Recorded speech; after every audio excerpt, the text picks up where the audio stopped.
حضرت خواجہ غریب نواز سلطان الہند جن کے مقلد ہیں. شرم نہیں آتی بات کرتے ہوئے؟ اور ولیوں کے تاجدار جن کو اپنا امام مانے. آج کے دور میں مشورے ہو رہے ہیں، ہم تکلیف کیوں کریں گے؟ ہم ان کی بات کیوں مانیں گے؟ ہم ان کی بات کیوں مانیں گے؟ میں کہتا ہوں اصول بھی مقرر ہیں، فرو بھی مقرر ہو چکے. اب تو مجتہد جن ہوں گے جو نئی راہ نکالو گے. سنیو، میں آپ کو بتا رہا ہوں کہ اگر فتوے میں کوئی بولے فروعات میں تو پوچھو امام ابو حنیفہ کیا کہتے ہیں. اگر کوئی اصول میں بولے تو پوچھو صحابہ کرام کیا کہتے ہیں. اور جو اس کے بغیر بک بک اور چک چک کرے، چاہے 18 جبے پہنتا ہو، اس کے منہ پہ مارو، اسے کہو ہم سنی ہیں اور سنی ہی مریں گے. نعرہ تکبیر، نعرہ رسالت، اہل سنت اصلی یوکے، اہل سنت پاکستان.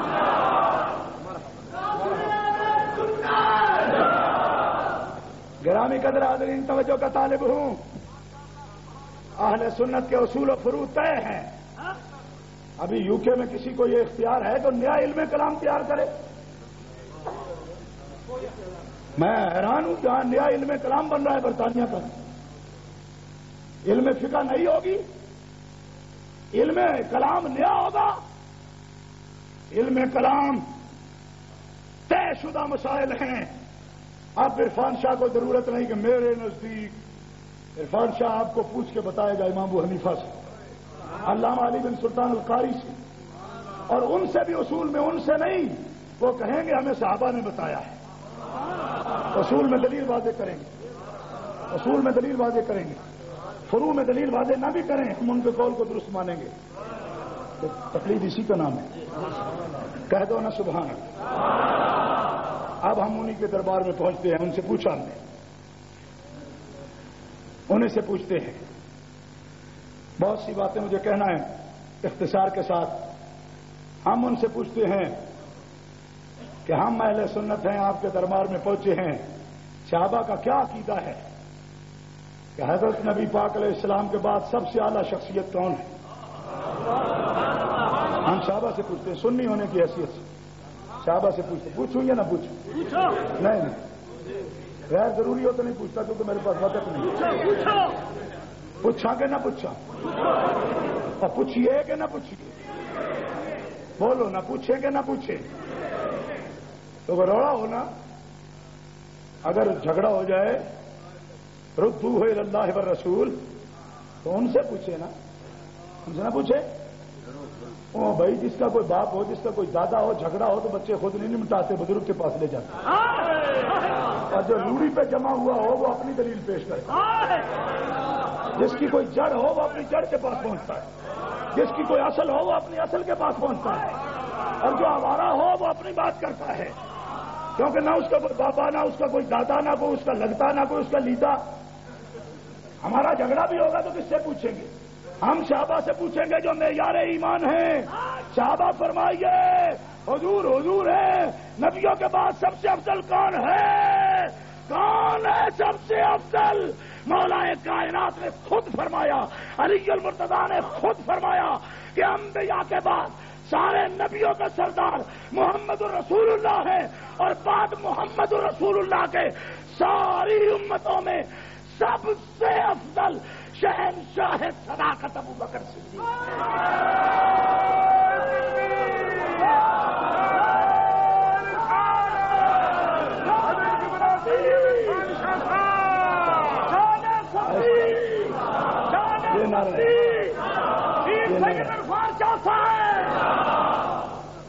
حضرات وہ جو پیچھے بیٹھے ہیں آپ حضرات کا یہ عقیدہ نہیں ہے؟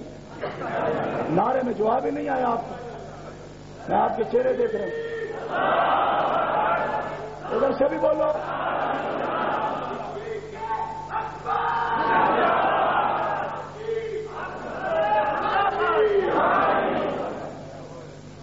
یہ جو کونوں میں نہیں بولتے نا، ہمارے بزرگوں نے کہا ہے جڑا جٹ بٹھا نہ گوڈے وہی فصل نہیں چنگی ہے. گٹھا نہ گوٹے نہ وہی فصل نہیں چنگی ہوتی. جہاں خطیب کونے وچوں بندیاں نوں نہ بلایا وہی تقریر کچھ نہیں ہوتی.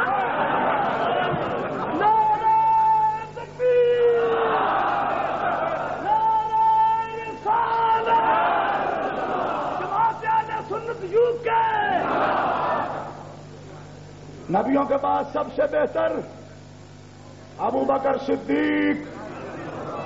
بولو نا کون ہے ابو بکر؟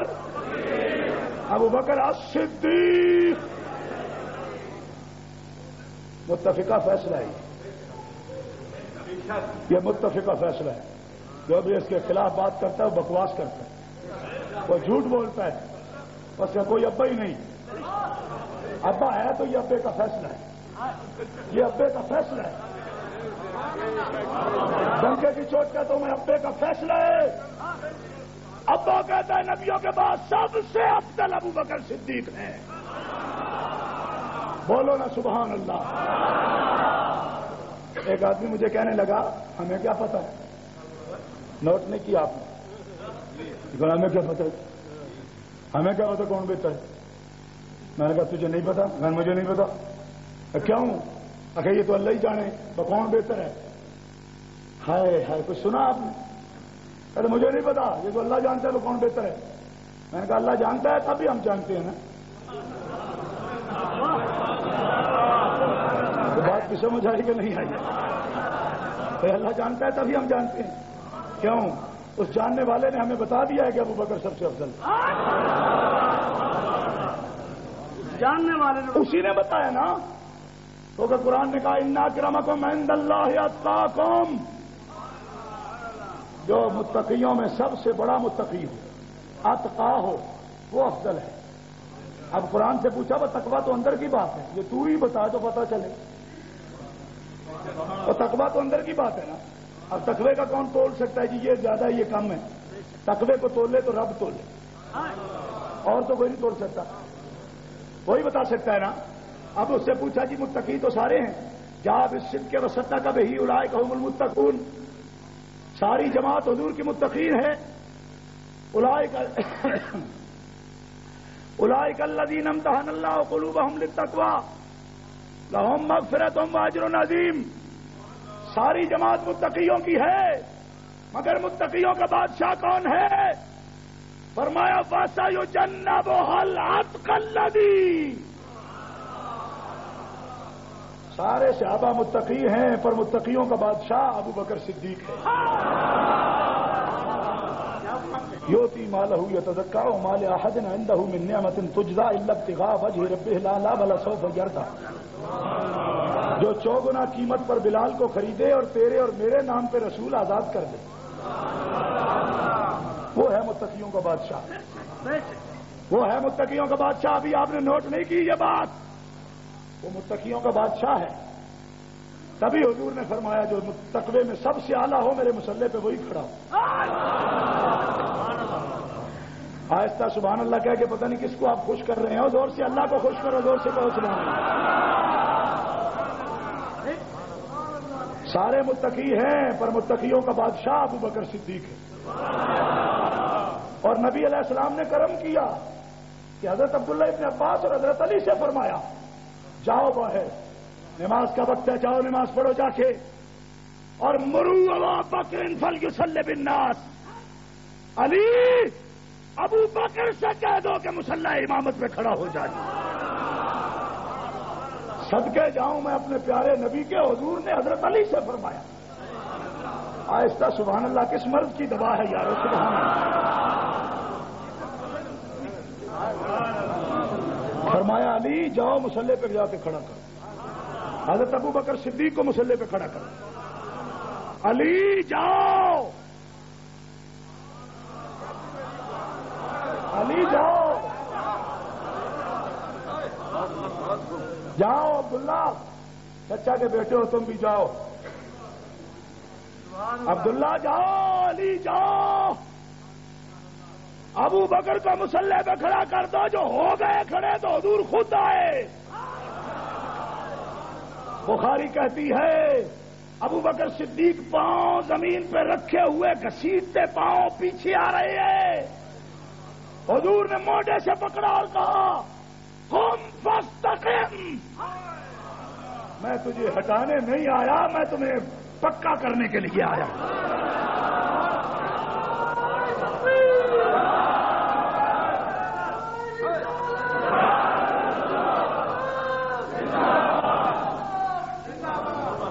ایک مسئلے پر ہی اگر تفصیل میں چلا گیا حضرات گرامی مسئلہ الجھ جائے گا. میں نے آپ کو بتایا فروع بھی پکے ہیں، اہل سنت کے اصول بھی پکے. کسی دوسرے ملک میں جائیں تو سکے کا فرق ہو سکتا ہے کہ 1 کے 90 بن جائیں، لیکن دوسرے ملک میں جانے والوں کو یہ اختیار نہیں ہے کہ وہ اصول دین کے بدل لیں، نئے اصول قائم کریں. غلط. ابھی آپ کے سامنے مسائل بہت سے بیان ہوئے. ایک مسئلہ حضرت شاہ صاحب قبلہ نے بیان کرنا تھا، وہ جیت حدیث کے بارے میں فرمایا 10 منٹ میں نہیں ہو سکتا. میرے پاس ایک مسئلہ ہے جو 10 منٹ میں ہو سکتا ہے، وہ جیت حدیث پر. وہ میرے بزرگ ہیں اور خود یہ مسئلہ کر گئے ہیں کہ پس خوردہ کھانا اچھی بات ہے. انہوں نے موضوع کو ٹچ کیا، ان کا یہ فکر ہے، مضمون ہے ان کا، تو ان کا پس خوردہ بیان کر رہا ہوں. یہ مسئلہ انہوں نے بیان کیا. چونکہ میرے پاس 10 منٹ میں یہ مسئلہ ہو سکتا ہے بیان، اس لیے میں کر رہا ہوں. سمجھنا آپ کا کام ہے، بیان ہو جائے. اللہ نے قرآن میں ارشاد فرمایا، میں اہل قرآن کو چیلنج کے ساتھ یہ بات عرض کر رہا ہوں، وما جعلنا القبلة التي كنت عليها الا لنعلم من يتبع الرسول ممن ينقلب على عقبيه. حفاظ کرام کو تکلیف تو نہیں ہوئی نا؟ نہیں ہوئی، کیونکہ کوئی 23واں پارہ تو نہیں نا، دوسرا شروع ہو رہا ہے. تو سورہ جاسیہ تو نہیں نا کہ ہٹ جائیں آپ، تو دوسرا ہی پارہ ہے. وقت جعلناكم سيقول سواء الناس ما ولاهم وما جعلنا القبلة التي كنت عليها.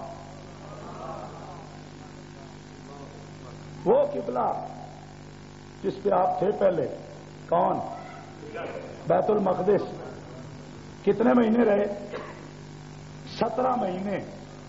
پنجابی میں کہوں 17 مہینے، جس کی طرف منہ کر کے نماز پڑھتے رہے. اور یہ آپ جانتے ہیں کہ استقبال قبلہ کیا ہے نماز کے لیے؟ شرط ہے. کیا ہے؟ کیا ہے؟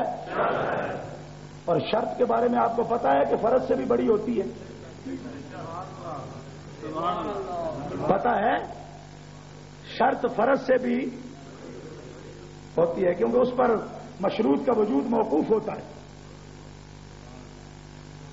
سمجھنا چاہیے آپ کو جلدی سے. اور رکوع فرض ہے نماز کا. ابھی رکوع نہ بھی کریں نماز شروع ہو گئی. ابھی رکوع نہیں کیا آپ نے، قیام کر رہے ہیں، نماز شروع ہوئی کہ نہیں؟ لیکن اگر شرط نہ پائی گئی، استقبال قبلہ نہ ہوا، نماز ہوئی؟ شروع ہوئی. وقت نہیں ہے، نماز شروع ہوئی. طہارت نہیں ہے، نماز شروع ہوئی. نیت نہیں ہے، نماز شروع ہوئی. تو اس کا مطلب یہ نکلا کہ فرض پر موقوف نہیں ہے، فرض ابھی آگے آ رہا ہے، نماز شروع ہو گئی. بات کی سمجھ آ رہی ہے آپ کو؟ یہ نہیں آئی؟ استقبال قبلہ کیا ہے نماز کے لیے؟ تو فرض اگر نص قطعی کے بغیر ثابت نہیں ہوتا تو شرط نص قطعی کے بغیر کیسے ثابت ہوتی؟ علماء اصولیین بھی تشریف فرمائے، میں ان کی خدمت میں عرض کرتا ہوں. دست برستا الحمدللہ سے لے کر والناس تک 30 پارے قرآن میں اللہ کا ایک حکم بتاؤ کہ 17 مہینے تک رب نے بیت المقدس کو قبلہ مقرر کیا تھا. نکالو. حجیت حدیث نہ ماننے والوں، 30 پارے قرآن میں یہ نکال کر دکھاؤ کہ اللہ نے بیت المقدس کو قبلہ مقرر کیا. کہاں حکم ہے؟ جو نکال کے دکھایا اہل قرآن فقیر، اس کو 1000 پاؤنڈ انعام دینے کو تیار.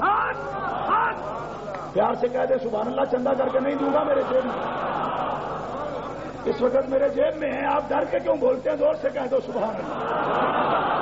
سبحان اللہ، سبحان اللہ. 30 پارے قرآن سے نکال کر دکھاؤ کہ بیت المقدس رب نے اپنے حکم سے قبلہ مقرر کیا ہو.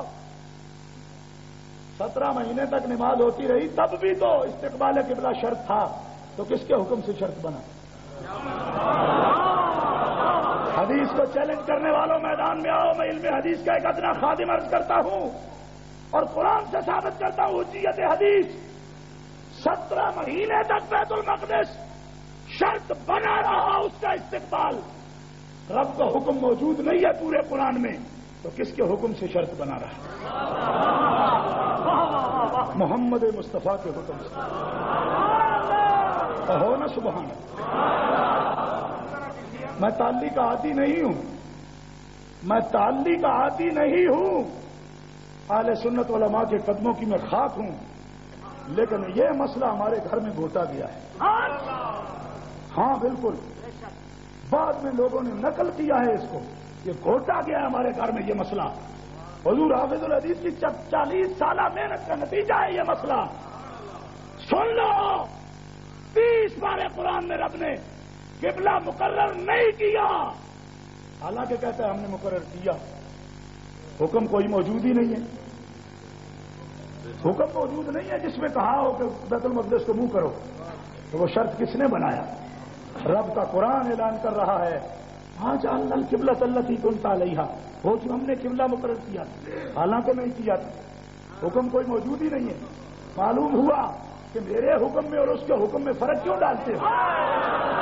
اور میں شرط بناؤں تو بھی شرط بنتی ہے، میرا مصطفیٰ اپنے حکم سے بنائے تو بھی میرا حکم بنتا ہے.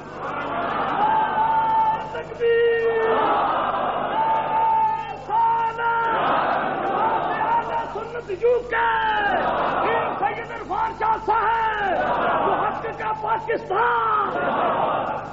یہ وحی خفی کی عظمت ہے، یہ وحی خفی کی حجیت ہے، یہ ہے حجیت حدیث.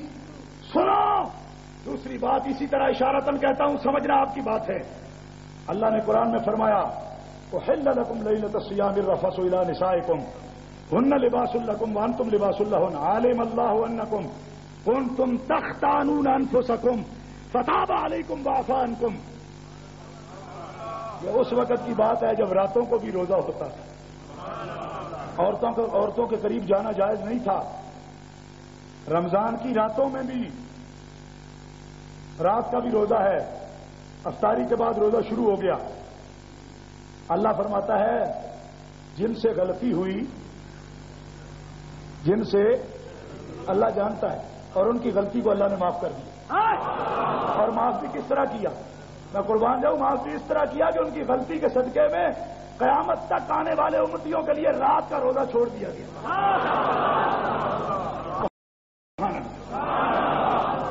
تو جن کی غلطیوں پر اللہ اتنا ثواب دیتا ہے، ان کی نیکیوں کا کتنا بڑا مقام ہوگا. یہ شان ہے صحابہ کی جن پہ لوگ تان کرتے ہیں. جن کی غلطیوں کا اتنا بڑا صلہ ہے، ان کی نیکیوں کا کیا مقام ہوگا؟ بولو نا سبحان اللہ. مسئلہ یہ ہے کہ اللہ نے فرمایا کنتم تختانون انفسکم، تم نے خیانت کر لی. خیانت کر لی، ڈانٹ ہوئی نا. یہ ڈانٹ کا لفظ ہے نا بھائی، تم سے غلطی ہوئی. حالانکہ سنو قاعدہ، غلطی تب ہو سکتی ہے جب پہلے کسی کام سے منع کیا جائے اور پھر وہ کوئی کر بیٹھے تو غلطی کہنی چاہیے. پورے 30 پارے قرآن میں کوئی بھی حدیث کے منکر ہو، اہل قرآن ہو، تو میں چیلنج سے کہتا ہوں 30 پارے قرآن سے نکال کر دکھاؤ کہ رب نے قرآن میں رات کو بیویوں کے پاس جانا صحابہ کے لیے منع کیا تھا. کون سی آیت ہے؟ جو آیت پڑھے گا فقیر اس کو 1000 پاؤنڈ انعام دے گا. آیت پڑھ کے دکھاؤ. جب منع نہیں کیا تھا تو پھر ان کے عمل کو خیانت کیوں قرار دیا؟ معلوم ہوا منع کیا ہوا تھا لیکن رب نے نہیں کی. اب نہ کہیں سبحان اللہ تو مجھے کہنا پڑے گا کہ آپ واقعاتی قسم کے سنی ہیں. واقعاتی قسم کے سنی ہے بھائی. عام سی بات آتی ہے تو پھر سبحان اللہ کہہ لیتے ہو، اور جب اصول پہ بولا جائے تو بات آپ کو سمجھ نہیں آتی. پورے قرآن میں میرا اہل قرآن کو چیلنج ہے، نکال کے دکھاؤ. جب رب نے منع نہیں کیا تو وہ کام کرنے والوں کو خیانت کیوں کہا؟ فرمایا میں نے نہیں کیا تو کیا ہوا، میرے رسول نے جو منع کیا تھا، تو میرے کہے میں اور اس کے کہے میں فرق کیوں کرتے ہو؟ تمہیں پتہ نہیں اس کا کہا میرا ہی کہا ہوا ہے۔ حجیت حدیث پر، وہی خفی کی فضیلت پر 2 آیتیں، اور میں دعویٰ نہیں کرتا، میرے پاس وقت نہیں ہے، فقیر اس پر عبارت النص سے 16 آیتیں پیش کر سکتا ہے۔ قرآن مقدس سے 16 آیتیں اس وقت فقیر کے ذہن میں موجود ہیں جو حجیت حدیث پر اسی طریقے سے میں عرض کر سکتا ہوں۔ اب آئیے، ایک فتنہ آپ کو اس ملک میں درپیش ہے تقلید کے منکروں کا، اور اس وقت میں نے محسوس کیا پورے 1.5 مہینہ میں، گھڑی کو نہیں، ہماری نماز حضور کے مطابق ہے، ہم تقلید نہیں کرتے، ہم حضور کی تقلید کرتے ہیں۔ جماعت اہل سنت کے اسٹیج پر میں ان کو اشارہ دینا چاہتا ہوں، تمہاری نماز خلاف سنت ہے۔ نماز اگر حضور کے طریقہ کے مطابق ہے تو جماعت اہل سنت کی نماز ہے۔ اور یہ پیچھے جو مریض قسم کے سنی آہستہ سبحان اللہ کہتے ہیں، اللہ آپ کو شفا عطا فرمائے۔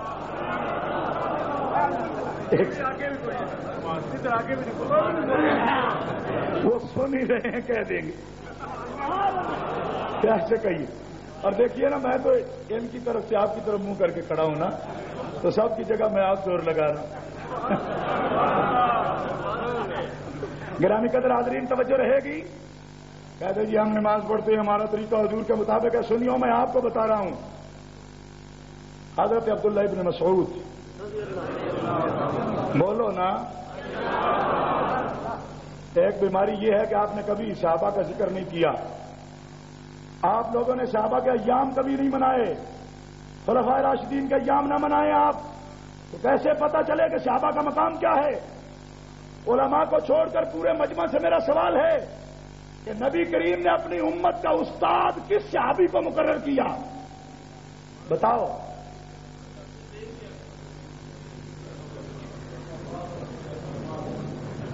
آپ پھر سن لو نا، ہمت لگا دی ساری۔ بخاری شریف میں موجود ہے، حضور نے اپنی امت کا استاد عبداللہ ابن مسعود کو مقرر فرمایا۔ زور سے کہو سبحان۔ امین امت کون ہے؟ چلو یہی بتا دیں جی۔ اچھا، شکریہ۔ اگر پورے مجمع میں ایک بزرگ نے بتایا تو آپ کی عزت رہ گئی، لیکن آپ زور سے بتائیں تاکہ ان کو بھی یاد ہو جائے۔ پوری امت کا امین کون ہے؟ ابھی بھی ان کو یاد نہیں ہوگا، زور سے بولو کون ہے؟ ابو عبیدہ بن جراح امین امت ہے، عبداللہ ابن مسعود پوری امت کا استاد ہے۔ اور میں بخاری شریف سے بتا سکتا ہوں، حضرت ابو درداء مفتی مدینہ، حضرت ابو موسیٰ اشعری، حضرت مولا کائنات علی المرتضیٰ، تینوں اجلہ صحابہ سے مسئلہ پوچھا گیا تو جواب کیا دیا انہوں نے؟ لا تسألونی عن شیء ما دام فیکم حبر هذه الامہ، جب تک تم میں ابن مسعود موجود ہے ہم سے مسئلہ مت پوچھو، اس لیے کہ ابن مسعود کو حضور نے امت کا استاد بنا دیا۔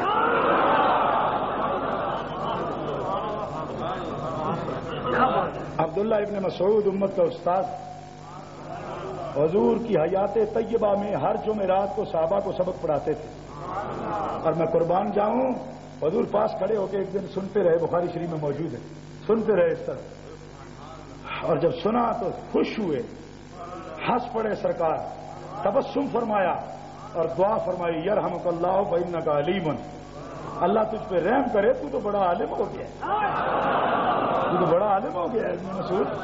یہ لفظ ہے حضور۔ دیکھو یہ بزرگ حضرات جو ہمیں کہہ دیتے وہ تقریر کرو، یہ کریں گے تقریر، ابھی مفتی صاحب نے کہا اور بڑی تاریخی تقریر ہوگی، تو یہ اس حدیث پاک کی مطابقت میں کہتے ہیں، ان کے بعد ہماری تقریر کیا تاریخی ہوگی؟ یہ اس حدیث کی مطابقت میں کہتے ہیں کہ چھوٹوں کو بھی کبھی کبھی اس طرح کہا جاتا ہے۔ سرکار نے ابن مسعود کو فرمایا تجھے اللہ رحم کرے، تو بڑا عالم ہو گیا۔ تو جو بزرگ کسی بچے کو اگر داد دیں تو اس حدیث کی مطابقت میں دیتے ہیں، اس کا مطلب یہ نہیں کہ ہم ان سے بڑے ہو گئے، نہ، یہ داد ہے اس طریقہ پر تو حضور نے بھی دی ہے، اللہ تجھ پہ رحم کرے، تو بڑا عالم ہو گیا ہے۔ اور پھر ابن مسعود کون ہے؟ سنو سنیو، لوگ کہتے ہیں جی کسی کی بات نہیں اللہ رسول کے بعد ہم مانیں گے، جب اللہ کا رسول خود کہے رضیت لامتی ما رضی بہ ابن ام عبد، میں اپنی امت کے لیے ہر اس بات کو پسند کرتا ہوں کہ جس بات کو میری امت کے لیے ابن مسعود پسند کرتا ہے. ابن مسعود محلے میں امت ہے اور کس طرح نماز پڑھی. جامع ترمذی اٹھا کے دیکھو. الا اصلی بکم صلاۃ رسول اللہ. کیا تمہیں وہ نماز پڑھ کے نہ دکھاؤں جو حضور پڑھتے تھے؟ 4000 شاگرد نے عرض کیا حضور پڑھیے. صلی نماز پڑھی آپ نے. لم یرفع یدیہ الا فی اول مرہ. تو پوری نماز میں پہلی تکبیر کے علاوہ آپ نے رفع یدین نہیں کیا. آہستہ سبحان اللہ اس طرح کہنا یہ تو بیماری اندر کی نشاندہی کرنا. پوری نماز میں رفع یدین نہیں کیا کسی نے. ابن مسعود نے رفع یدین نہیں کیا اور یہ معلم ہے. اور اب میرا چیلنج سنو. چیلنج یہ ہے کہ لوگ کہتے ہیں ہم رفع یدین سنت کے مطابق کر رہے ہیں. میں آپ کے سامنے حضور کا حکم رفع یدین نہ کرنے پر، تکبیر افتتاح کے بعد رفع یدین نہ کرنے پر میں مسلم شریف سے حدیث پیش کرنے کا پابند ہوں کہ حضور نے منع کیا ہے. اور اگر کوئی شخص سیاستہ سے ایک حدیث قولی پیش کرے کہ حضور نے تکبیر افتتاح کے بعد رفع یدین کرنے کا حکم دیا ہے تو ہر حدیث پر فقیر 10,000 پاؤنڈ کا انعام دے گا. ہے کوئی مرد میدان تو نکل کے رہا ہے مقابلے میں.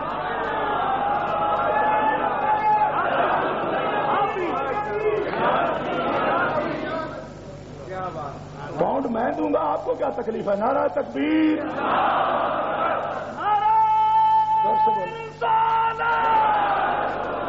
جماعت اہل سنت سید عرفان شاہ صاحب مناظر اسلام محقق پاکستان. ایک حدیث قولی پیش کرو. چیلنج ہمیں کرتے ہو کہ جن کے امام نے خود صحابہ کی زیارت کی ہے. ہم کہتے ہیں امام کو حدیث کا پتہ نہیں تھا. میں کہا اس کو نہیں پتا تھا جو انس بن مالک کی زیارت کرتا ہے، اس کو پتہ نہیں تھا. ہم نماز پڑھتے ہیں. میں نے کہا تم نماز پڑھتے ہو تو میری بات سن لو. تمہارا عقیدہ بھی اور تمہاری یہ فقہ بھی جو تم لیے پھرتے ہو یہ ترجمے حدیث کے، اگر تم 4 استادوں سے اوپر اپنے عقیدے کے مطابق ایک استاد ثابت کر دو تو میں 1,00,000 پاؤنڈ تمہیں انعام دوں. اور اگر تمہارا کوئی سلسلہ ہی نہیں استادوں سے ملتا، وہ تیرے استاد تیرے عقیدے کے مطابق تو مشرک تھے. ابھی سمجھی نہیں آپ نے بات. میرا غیر مقلدوں کو یہ چیلنج ہے کہ چوتھا استاد اپنا اس عقیدے کا پیش کرو، 1,00,000 پاؤنڈ انعام پاؤ. مولوی ثناء اللہ بھی تو شاہ عبد العزیز کے مدرسے کا طالب علم ہے. مولوی داؤد غزنوی بھی تو شاہ عبد العزیز کا طالب علم ہے. شاہ عبد العزیز تو صبح و شام یا رسول اللہ پکارا کرتے ہیں. تمہارے نزدیک یا رسول اللہ پکارنے والا مشرک ہے، تمہارے استاد مشرک ہیں. کوئی اپنا موبائل لا کر دکھاؤ. تیری تو سند ہی منقطع ہے. مشرکوں سے بھی سند بنتی ہے اور تعلی نہیں کرتا. یہ فقیر یہاں کھڑا ایک ادنا طالب علم، میں یہاں سے لے کر اپنے نام سے لے کر حضور نبی کریم رؤوف الرحیم علیہ تحیت و تسلیم تک اگر علم حدیث میں اور علم فقہ میں اپنی سند نہ پیش کر سکوں ایک لفظ بھی کہنے کے قابل نہیں.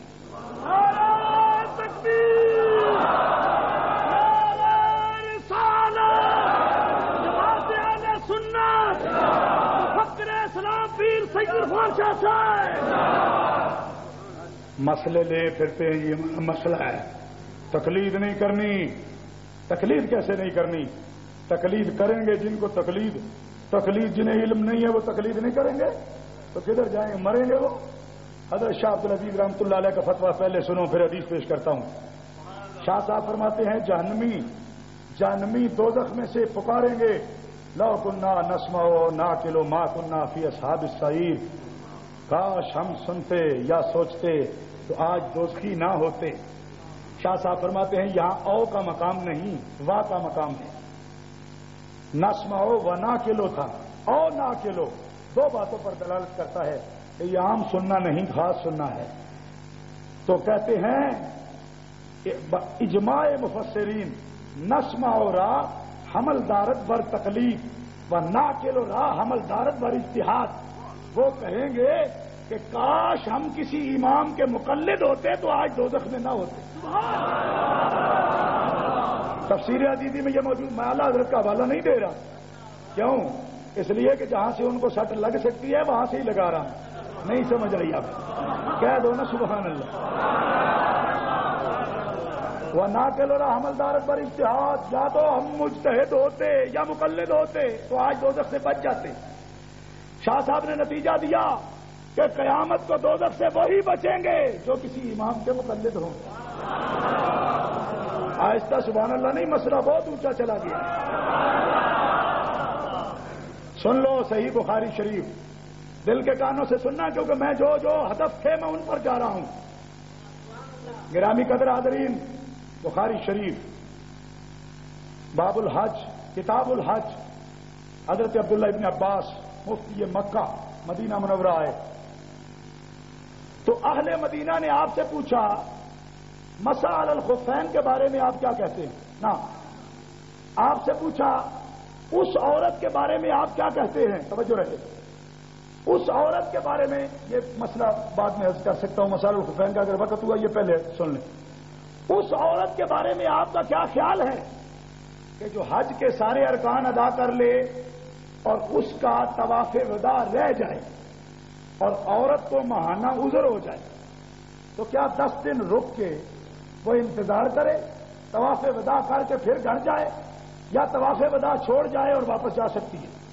حضرت عبداللہ ابن عباس نے فرمایا طواف وداع چھوڑ دے، انتظار نہ کرے پاک ہونے کا.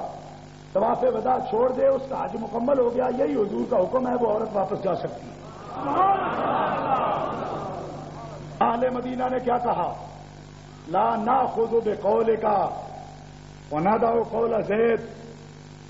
ہم تیری بات نہیں مانیں گے اور زید کا فتویٰ نہیں چھوڑیں گے.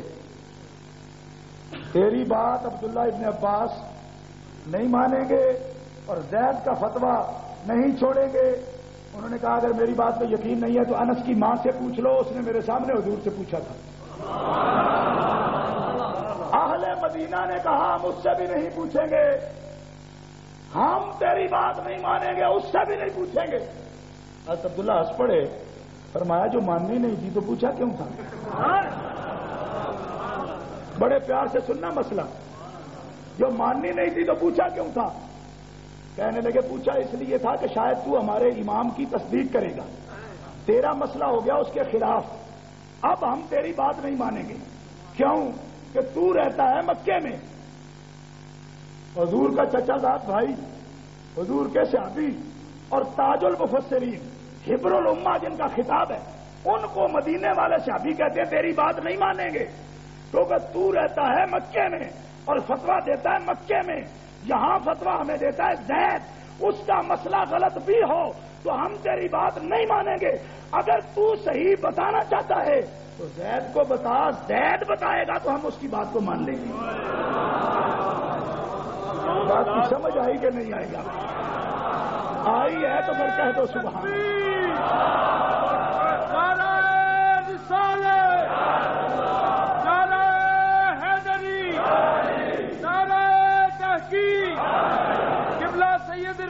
شاہ صاحب. میں پوچھتا ہوں غیر مقلدو بھابڑو،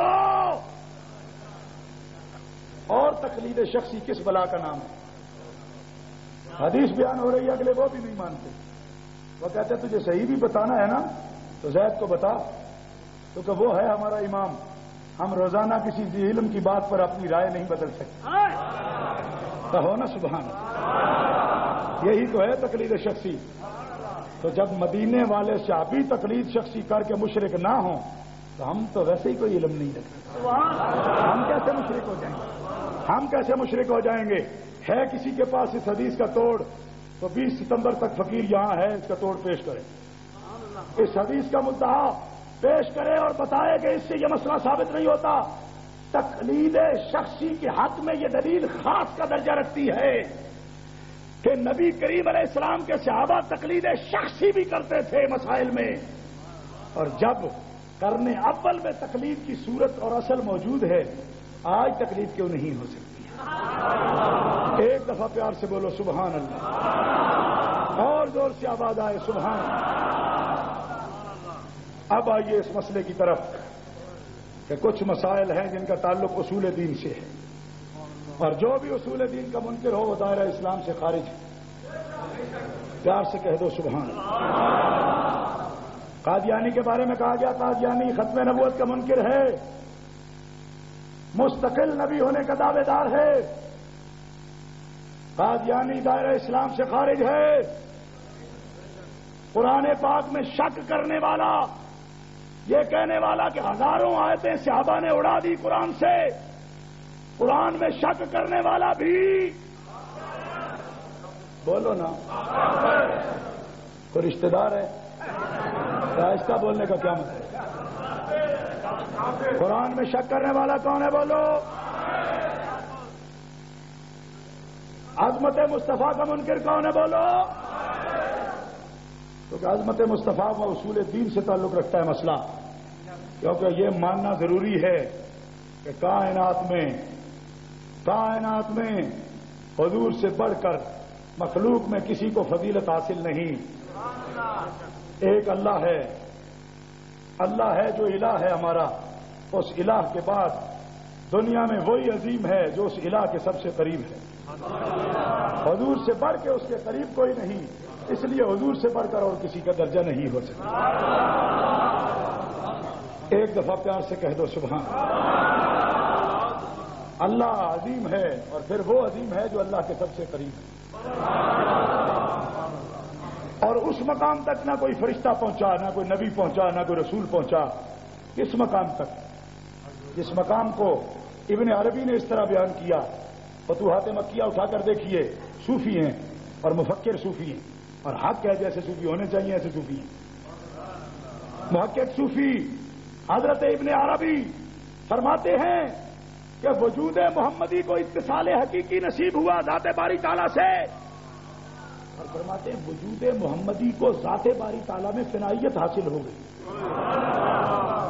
آپ اس کو نہ سمجھیں تو اس طرح سمجھ لیں، میرے امام مولانا احمد رضا خان بریلوی کہتے ہیں بندہ ملنے کو قریب حضرت قادر گیا، لمحہ باطن میں گمنے جلوہ ظاہر گئے۔ حضرات گرامی کتنا قرب حاصل کیا، بس صرف ایک اشارہ، چونکہ اس موضوع پر بھی میں ایک بات عرض کرنا ضروری سمجھتا ہوں۔ کتنا قرب حاصل کیا کہ ہم جو عالم امکان میں ممکنات میں بندے رہتے ہیں، ہم اس کو کسی پیمانے سے بیان کریں تو اس طرح کہہ سکتے ہیں کہ حضور میں اور رب کی ذات میں ایک بال کا بھی فاصلہ نہیں تھا۔ شاستہ سے حدیث عرض کرتا ہوں، فرمایا وضع یدہ بین کتفیہ فوجدت بردہا بین صدیہ علمت ما فی السماوات و ما فی الارض۔ آہستہ کہیں ذرا تکلیف ہو رہی ہے آپ کو۔ حضور فرماتے ہیں میں اتنا قریب گیا، سنیو، میں اتنا قریب گیا کہ اللہ نے اپنی قدرت کا ہاتھ میرے دو شانوں کے درمیان رکھ دیا، جس کی ٹھنڈک میں نے دو صدیے ہیں یہاں بین صدیہ، اللہ نے قدرت کا ہاتھ میرے دو شانوں کے درمیان رکھ دیا، اس کی ٹھنڈک کو میں نے سینے میں محسوس کیا۔ اور آپ نے کہا آہستہ سے سبحان اللہ۔ ایک تجلی طور پہ آئی اور آگ لگ گئی، قدرت کا پورا ہاتھ حضور کے کاندھے پہ آیا، سینے میں ٹھنڈک پیدا ہوئی۔ اس سبحان اللہ کے آہستہ کہنے کی مجھے سمجھ نہیں آئی۔ ایک تجلی طور کا سرما بنا دے، پورا ید قدرت کاندھوں پہ آئے تو سینے میں ٹھنڈک پیدا ہو جائے۔ اس ہستی کو ابھی لوگوں نے متنازع بنا لیا ہے، آپ پاگل ہو، کملی دنیا ریس کریں دی مائی، بات کرتے ہو شرم نہیں آتی؟ ایک تجلی طور کو جلا گئی، حضور کہتے سینے میں ٹھنڈک پیدا۔ علامہ بدر الدین عینی صاحب عمدۃ القاری شارح بخاری، آپ نے اس پر تبصرہ کیا اور کیا فرمایا سنو ایک جملہ، فرماتے ہیں طور خاک تھا،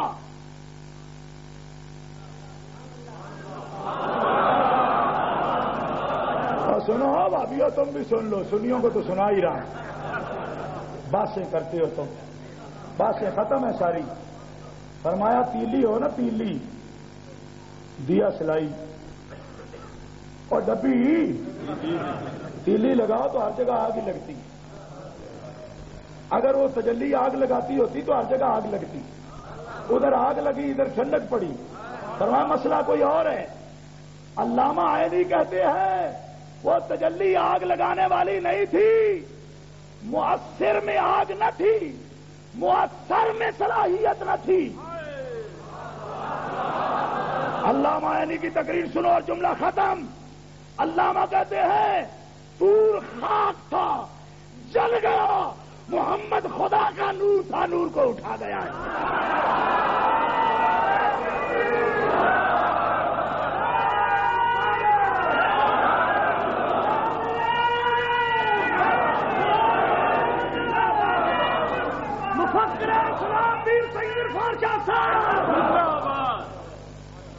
سنیو، حضرت موسیٰ علیہ السلام بھی طور پر تھے، آنکھ ملی، تحمل نہ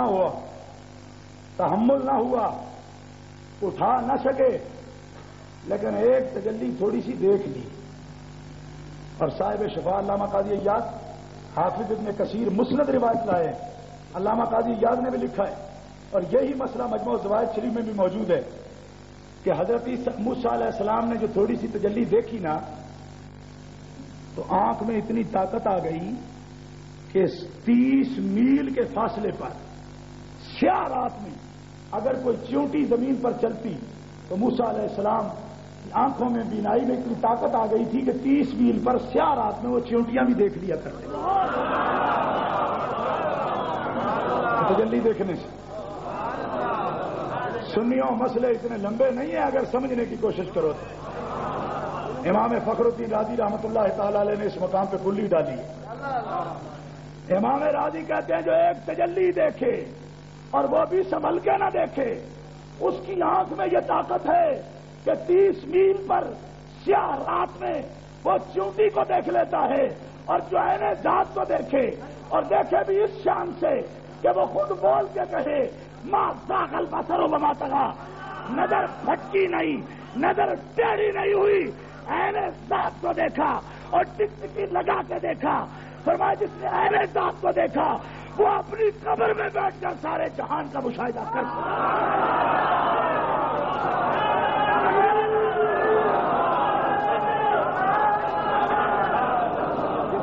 نعرہ تکبیر، نعرہ رسالت، نعرہ رسالت، نعرہ تحقیق، نعرہ حیدری، نعرہ حیدری، علماء اہل سنت، علماء اہل سنت، علماء اہل سنت، سنی کانفرنس،